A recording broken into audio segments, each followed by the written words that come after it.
ಅಯೋಧ್ಯೆಯಿಂದ ಬರುತ್ತಿದ್ದ ರಾಮಭಕ್ತರಿಗೆ ಬೆದರಿಕೆ ವಿಚಾರ ಸಂಬಂಧ ಸಿಟಿ ರವಿ ಪ್ರತಿಕ್ರಿಯೆಯನ್ನು ನೀಡಿದ್ದಾರೆ.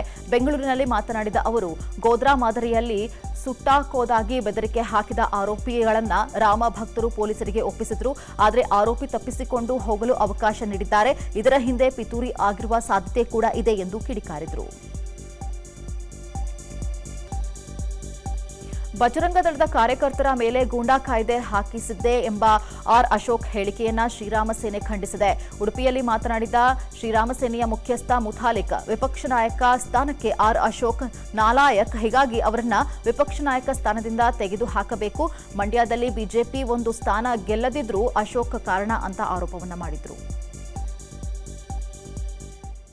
ಆರ್ ಅಶೋಕ್ ಅವರು ಹಿಂದೂಗಳ ಮೇಲೆ, ಹಿಂದೂ ಕಾರ್ಯಕರ್ತರ ಮೇಲೆ ಗುಂಡಾ ಆಕ್ಟ್ ಪ್ರಾರಂಭ ಮಾಡಿದ್ದೇ ಆರ್ ಅಶೋಕ್ ಅವರು ಹೋಮ್ ಮಿನಿಸ್ಟರ್ ಇದ್ದಾಗ. ನಾನೇ ಸ್ವತಃ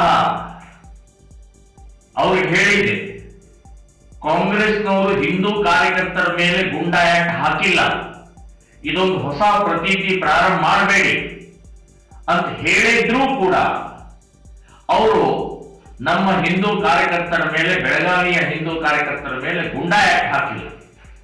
ಅಲ್ಲಿಂದ ಇವತ್ತಿನ ತನಕ ಕಾಂಗ್ರೆಸ್ನವರು ಇವತ್ತು ನಮ್ಮ ಹಿಂದೂ ಕಾರ್ಯಕರ್ತರ ಮೇಲೆ ಗುಂಡಾ ಆಕ್ಟ್ ಅನ್ನು ಹಾಕ್ತಾ ಇದ್ದಾರೆ, ರೌಡಿ ಶೀಟರ್ ಓಪನ್ ಮಾಡ್ತಾ ಇದ್ದಾರೆ. ಇದು ಅಶೋಕ್ ಅವರ ಕೊಡುಗೆ ಅಂತನ್ನುವಂಥದ್ದು ನಾನು ಹೇಳ್ತಾ ಇದ್ದೇನೆ. ಶಿಕ್ಷಣ ಸಚಿವರ ಕ್ಷೇತ್ರ ಶಿವಮೊಗ್ಗದಲ್ಲಿಯೇ ಮಕ್ಕಳ ಮೇಲೆ ದೌರ್ಜನ್ಯವಾಗಿರುವ ಘಟನೆ ನಡೆದಿದೆ. ಶಿವಮೊಗ್ಗ ಜಿಲ್ಲೆ ತೀರ್ಥಹಳ್ಳಿ ತಾಲೂಕಿನ ಮಂಡಗದ್ದೆ ಉರ್ದು ಶಾಲೆಯಲ್ಲಿ ಶಿಕ್ಷಕರು ವಿದ್ಯಾರ್ಥಿ ಬಳಿ ಶಾಲಾ ಮೇಲ್ಛಾವಣಿ ಮೇಲೆ ಹತ್ತಿ ಕಸ ಗುಡಿಸುವ ಕೆಲಸ ಮಾಡಿಸಿದ್ದಾರೆ. 2 ತರಗತಿಯ ವಿದ್ಯಾರ್ಥಿ ಬಳಿ ಶಾಲಾ ಮೇಲ್ಛಾವಣಿ ಮೇಲೆ ಹತ್ತಿಸಿ ಹಂಚುಗಳ ಕ್ಲೀನ್ ಮಾಡಿಸಿದ್ದಾರೆ. ಇದರಿಂದಾಗಿ ಸ್ಥಳೀಯರು ಶಾಲೆ ಶಿಕ್ಷಕರ ವಿರುದ್ಧ ಆಕ್ರೋಶವನ್ನು ಹೊರಹಾಕಿದ್ದು, ಮಕ್ಕಳಿಗೆ ಏನಾದರೂ ಆದರೆ ಯಾರು ಹೊಣೆ ಎಂದು ಕಿಡಿಕಾರಿದರು. ಇನ್ನು ಮಕ್ಕಳ ಮೇಲಿನ ದೌರ್ಜನ್ಯ ಕುರಿತು ವಿಸ್ತಾರ ನ್ಯೂಸ್ನಲ್ಲಿ ವರದಿ ಬಿತ್ತರಿಸ್ತಾ ಇದ್ದಂತೆ ಶಿಕ್ಷಣಾಧಿಕಾರಿಗಳು ಫುಲ್ ಅಲರ್ಟ್ ಆಗಿದ್ದಾರೆ. ಶಾಲೆಗೆ ಡಿಡಿಪಿಐ ಪರಮೇಶ್ ಭೇಟಿಯನ್ನ ನೀಡಿ ಪರಿಶೀಲನೆ ನಡೆಸಿದ್ದು, ಶಾಲಾ ಮಕ್ಕಳಿಂದ ಕೆಲಸ ಮಾಡಿಸಿದವರ ವಿರುದ್ಧ ಕ್ರಮ ಕೈಗೊಳ್ಳೋದಾಗಿ ಹೇಳಿದ್ದಾರೆ. ಒಂದು ವೇಳೆ ಶಿಕ್ಷಕರ ತಪ್ಪು ಕಂಡು ಬಂದರೆ ಕ್ರಮ ಕೈಗೊಳ್ಳುತ್ತೇನೆ ಅಂತ ಭರವಸೆಯನ್ನ ನೀಡಿದರು. ಚಿಕ್ಕಮಗಳೂರು ಜಿಲ್ಲೆ ಮೂಡಿಗೆರೆ ತಾಲೂಕಿನ ಬಿಜೆಪಿಯಲ್ಲಿ ಅಸಮಾಧಾನ ಸ್ಫೋಟಗೊಂಡಿದೆ. ಬಿಜೆಪಿ ನಾಯಕರು ಪೋಸ್ಟರ್ ಹಾಕುವ ಮೂಲಕ ಅಸಮಾಧಾನ ಹೊರಹಾಕಿದ್ದಾರೆ. ನಾನು ನೈಜ ಬಿಜೆಪಿ ಕಾರ್ಯಕರ್ತ, ನಿಷ್ಠಾವಂತ ಕಾರ್ಯಕರ್ತರನ್ನ ನೀವು ಕಡೆಗಣಿಸುತ್ತಿದ್ದೀರಾ. ಮುಂದಿನ ದಿನಗಳಲ್ಲಿ ಪಕ್ಷ ಅಪಾರ ಬೆಲೆ ತೆರಬೇಕಾಗುತ್ತೆ ಎಂದು ಪೋಸ್ಟರ್ ಮೂಲಕ ರಾಜ್ಯ ನಾಯಕರಿಗೆ ಪುಟ್ಟಣ್ಣ ಭರತ್ ಟೀಮ್ ಸಂದೇಶವನ್ನು ರವಾನಿಸಿದ್ದಾರೆ. ಬೆಳಗಾವಿ ಜಿಲ್ಲೆಯ ಕಿತ್ತೂರು ಪಟ್ಟಣದಲ್ಲಿ ಲವ್ ಸೆಕ್ಸ್ ಧೋಖಾ ಪ್ರಕರಣ ನಡೆದಿದೆ. ಹಸೆಮಣೆ ಏರುವ ಖುಷಿಯಲ್ಲಿದ್ದ ವಧುಗೆ ಪ್ರೀತಿ ಹೆಸರಲ್ಲಿ ಯುವಕನೋರ್ವ ನರಕ ತೋರಿಸಿದ್ದಾನೆ. ಕಳೆದ 6 ವರ್ಷಗಳಿಂದ ಪರಸ್ಪರ ಪ್ರೀತಿಸಿ ಯುವಕ ಕೈಕೊಟ್ಟಿದ್ದಾನೆ. ಅಲ್ಲದೆ ಯುವತಿ ಬೇರೆ ಮದುವೆ ಆಗಿದ್ದಕ್ಕೆ ಯುವಕ ಮುತ್ತುರಾಜ್ ಯುವತಿಯ ಖಾಸಗಿ ಫೋಟೋವನ್ನ ಯುವತಿ ಗಂಡನಿಗೆ ಫೋಟೋ ವಿಡಿಯೋ ಕಳಿಸಿದ್ದಾನೆ. ಇದರಿಂದ ಮದುವೆಯ ದಿನವೇ ಹೆಂಡತಿ ಬೇಡ ಎಂದು ಗಂಡ ತಿರಸ್ಕರಿಸಿದ್ದು, ಅತ್ತ ಗಂಡನ ಮನೆಯೂ ಇಲ್ಲ, ಇತ್ತ ಪ್ರಿಯಕರನೂ ಇಲ್ಲ ಎಂಬಂತಾಗಿದ್ದು, ನ್ಯಾಯಕ್ಕಾಗಿ ಸಂತ್ರಸ್ತೆಯ ಹೋರಾಟ ಮಾಡ್ತಾ ಇದ್ದು, ಸದ್ಯ ಪಾಗಲ್ ಪ್ರೇಮಿ ವಿರುದ್ಧ ಎಫ್ಐಆರ್ ದಾಖಲಿಸಲಾಗಿದೆ. ಹಿಟ್ ಅಂಡ್ ರನ್ಗೆ ಅಂಧ ದಂಪತಿ ಬಲಿಯಾಗಿರುವ ಘಟನೆ ನೆಲಮಂಗಲ ತಾಲೂಕಿನ ಎಂಟಗಾನಹಳ್ಳಿ ಬಳಿ ನಡೆದಿದೆ. ರಸ್ತೆ ದಾಟುವಾಗ ಏಕಾಏಕಿ ಪಾದಚಾರಿಗೆ ಕಾರು ಡಿಕ್ಕಿಯಾಗಿ ಇಬ್ಬರು ಸ್ಥಳದಲ್ಲೇ ಸಾವನ್ನಪ್ಪಿದ್ದಾರೆ. ಅಪಘಾತದಲ್ಲಿ ಶ್ರೀಧರ್, ಅರ್ಚನಾ ಎಂಬ ಅಂಧ ದಂಪತಿಗಳು ಸಾವನ್ನಪ್ಪಿದ್ದು, ಅಪಘಾತದ ಬಳಿಕ ಕಾರು ಚಾಲಕ ಎಸ್ಕೇಪ್ ಆಗಿದ್ದು, ಪೊಲೀಸರು ಹುಡುಕಾಟವನ್ನು ನಡೆಸ್ತಾ ಇದ್ದಾರೆ. ಈ ಸಂಬಂಧ ನೆಲಮಂಗಲ ಸಂಚಾರಿ ಪೊಲೀಸ್ ಠಾಣೆಯಲ್ಲಿ ಪ್ರಕರಣವನ್ನು ದಾಖಲಿಸಲಾಗಿದೆ. ಪೊಲೀಸರಿಗೆ ಚಳ್ಳೆಹಣ್ಣು ತಿನ್ನಿಸಿ ಮನೆಗಳಿಗೆ ನುಗ್ಗಿ ಕಳ್ಳತನ ಮಾಡುತ್ತಿರುವ ಕಳ್ಳ ಕೊನೆಗೂ ಅಂಧರ್ ಆಗಿದ್ದಾನೆ. ಕಳೆದ 4-5 ತಿಂಗಳಿಂದ ಕೋಲಾರ ಜಿಲ್ಲೆ ಶ್ರೀನಿವಾಸಪುರ ಪಟ್ಟಣದ ಹಲವು ಕಡೆ ಕಳ್ಳತನ ಪ್ರಕರಣದಲ್ಲಿ ಭಾಗಿಯಾಗಿದ್ದ ಕಳ್ಳ ಪೊಲೀಸರ ಬಲೆಗೆ ಬಿದ್ದಿದ್ದಾನೆ. ಬಂಧಿತ ಕಳ್ಳ ಚಿಂತಾಮಣಿ ತಾಲೂಕಿನ ಮಣಿಗಾನಹಳ್ಳಿ ಗ್ರಾಮದ ರವಿ ಎಂದು ತಿಳಿದು ಬಂದಿದೆ. ಬಂಧಿತನಿಂದ 7 ಲಕ್ಷ ಬೆಲೆ ಬಾಳುವ ಚಿನ್ನಾಭರಣ, ದ್ವಿಚಕ್ರ ವಾಹನವನ್ನ ವಶಕ್ಕೆ ಪಡೆದಿದ್ದಾರೆ. ತುಮಕೂರು ಮಹಾನಗರ ಪಾಲಿಕೆ ಮೇಲೆ ರೇಡ್ ಮಾಡಿದ ವೇಳೆ ಲೋಕಾಯುಕ್ತ ಅಧಿಕಾರಿಯ ಕಾಲಿಗೆ ಬಿದ್ದು ಮಹಿಳೆಯೊಬ್ಬಳು ಅಳಲನ್ನು ತೋಡಿಕೊಂಡಿದ್ದಾರೆ. ವಾಸ ಮಾಡಲು ಮನೆ ಇಲ್ಲ, ಅಧಿಕಾರಿಗಳು ಸ್ಪಂದಿಸ್ತಾ ಇಲ್ಲ ಅಂತ ಲೋಕಾಯುಕ್ತ ಎಸ್ಪಿ ವಲಿಭಾಷಾ ಕಾಲಿಗೆ ಬಿದ್ದು ಮಹಿಳೆ ಅಳಲನ್ನು ತೋಡ್ಕೊಂಡಿದ್ದಾರೆ. ಕಳೆದ 10 ವರ್ಷದಿಂದ ಪಾಲಿಕೆ ಡಿಸಿ ಕಚೇರಿಗೆ ಅಲೆದಾಡಿದ್ರೂ ಯಾವುದೇ ಪ್ರಯೋಜನ ಆಗಿಲ್ಲ ಅಂತ ಮಹಿಳೆ ನೋವನ್ನು ತೋಡಿಕೊಂಡಿದ್ದಾರೆ. ಮಹಿಳೆ ಸಮಸ್ಯೆ ಆಲಿಸಿದ ಅಧಿಕಾರಿ ಮನೆ ಕಟ್ಟಿಸಿಕೊಡುವ ಭರವಸೆಯನ್ನ ನೀಡಿದ್ದಾರೆ.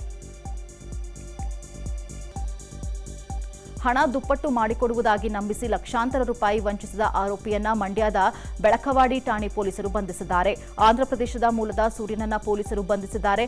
ಮಳವಳ್ಳಿಯ ಶಿಂಷಾಪುರದಲ್ಲಿರೋ ಶಾವುಲ್ ಎಜುಕೇಷನ್ ಮತ್ತು ಚಾರಿಟೇಬಲ್ ಟ್ರಸ್ಟ್ಗೆ ಮೋಸ ಮಾಡಿದ್ದಾನೆ. ಇನ್ನು ಪೇಪರ್ ನೋಟ್ಗಳನ್ನು ಹಣವೆಂದು ಜನರು ನಂಬಿ 70 ಲಕ್ಷ ನೀಡಿದ್ರು. ಕೊನೆಗೆ ಜ್ಯೂಸ್ನಲ್ಲಿ ಮತ್ತು ಬರುವ ಔಷಧಿಯನ್ನು ನೀಡಿ ಎಸ್ಕೇಪ್ ಆಗಿದ್ದ ಸೂರ್ಯನನ್ನ ಪೊಲೀಸರು ಬಂಧಿಸಿದ್ದಾರೆ. ಹಾಸನ ಜಿಲ್ಲೆಯ ಪ್ರತಿಷ್ಠಿತ ಶಿಕ್ಷಣ ಸಂಸ್ಥೆಯಲ್ಲಿ ಪ್ರಾಂಶುಪಾಲ ಹುದ್ದೆಗಾಗಿ ಇಬ್ಬರು ಹಿರಿಯ ಉಪನ್ಯಾಸಕರ ನಡುವೆ ಕಿತ್ತಾಟ ಜೋರಾಗಿದೆ. ಹಾಲಿ ಪ್ರಾಂಶುಪಾಲರಾಗಿದ್ದ ಪ್ರದೀಪ್ ಬದಲಾಗಿ ಎಜೆ ಕೃಷ್ಣಯ್ಯರನ್ನ ಪ್ರಾಂಶುಪಾಲರಾಗಿ ನೇಮಿಸಿ ಸರ್ಕಾರ ಆದೇಶವನ್ನ ಮಾಡಲಾಗಿತ್ತು. ಆದರೆ ಅಧಿಕಾರ ಹಸ್ತಾಂತರ ಮಾಡಲು ಪ್ರಾಂಶುಪಾಲ ಪ್ರದೀಪ್ ಕಾಲೇಜಿಗೆ ಬಂದಿಲ್ಲ. ಇನ್ನು ಪ್ರಾಂಶುಪಾಲರ ಕೊಠಡಿ ಸಮಚ್ಚಯದ ಬೀಗ ಮುರಿದು ಹೊಸ ಪ್ರಿನ್ಸಿಪಾಲರಿಗೆ ಆಡಳಿತ ಮಂಡಳಿ ಅಧಿಕಾರ ಹಸ್ತಾಂತರ ಮಾಡಿತ್ತು. ಆದರೆ ಅಧಿಕಾರ ಹಸ್ತಾಂತರ ಮಾಡಿ 4 ದಿನ ಕಳೆದರೂ ಪ್ರಾಂಶುಪಾಲರ ಕೊಠಡಿ ಕೀ ನೀಡದೆ ಹಳೆ ಪ್ರಿನ್ಸಿಪಾಲ್ ಪ್ರದೀಪ್ ಸತಾಯಿಸ್ತಾ ಇದ್ದಾರೆ. ಹೀಗಾಗಿ ಪ್ರಿನ್ಸಿಪಾಲ್ ಪ್ರದೀಪ್ ವಿರುದ್ಧ ದಲಿತ ಪರ ಸಂಘಟನೆಗಳು ಆಕ್ರೋಶವನ್ನ ವ್ಯಕ್ತಪಡಿಸ್ತಾ ಇದ್ದಾರೆ.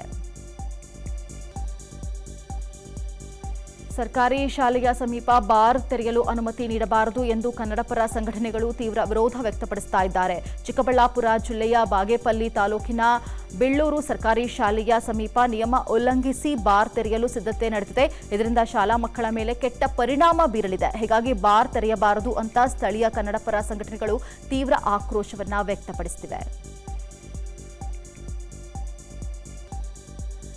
ಎಸ್ಸಿ ಎಸ್ಟಿ ವರ್ಗಗಳಿಗೆ ಮೀಸಲಾದ ಅನುದಾನ ಬೇರೆ ಜನಾಂಗಕ್ಕೆ ಸರ್ಕಾರ ಬಳಸ್ತಾ ಇದೆ ಎಂದು ಆರೋಪಿಸಿ ಕೊಪ್ಪಳದಲ್ಲಿ ಬಿಜೆಪಿ ಪ್ರತಿಭಟನೆಯನ್ನ ನಡೆಸಿದೆ.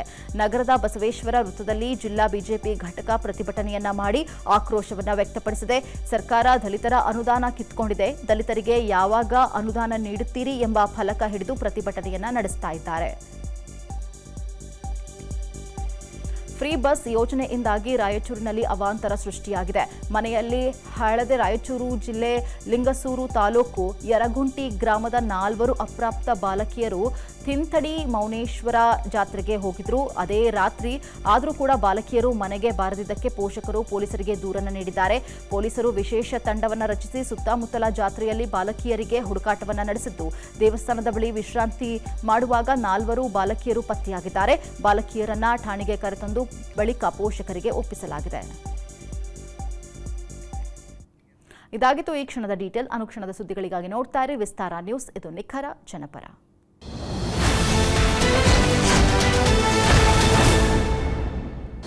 ಅನುಕ್ಷಣದ ಸುದ್ದಿಗಳಿಗಾಗಿ ವಿಸ್ತಾರ ನ್ಯೂಸ್ ಯೂಟ್ಯೂಬ್ ಚಾನೆಲ್ ಸಬ್ಸ್ಕ್ರೈಬ್ ಮಾಡಿ. ಹೊಸ ಸುದ್ದಿಗಳ ನೋಟಿಫಿಕೇಶನ್ಗಾಗಿ ಬೆಲ್ ಐಕಾನ್ ಕ್ಲಿಕ್ ಮಾಡಿ. ಲೇಟೆಸ್ಟ್ ಅಪ್ಡೇಟ್ಸ್ಗಾಗಿ www.vistaranews.com ವೆಬ್ಸೈಟ್ಗೆ ವಿಸಿಟ್ ಮಾಡಿ. ಅಂಗೈಯಲ್ಲೇ ಜಗತ್ತಿನ ಸುದ್ದಿ ತಿಳಿಯಲು ವಿಸ್ತಾರ ನ್ಯೂಸ್ ಕನ್ನಡ ಆಪ್ ಡೌನ್ಲೋಡ್ ಮಾಡಿ.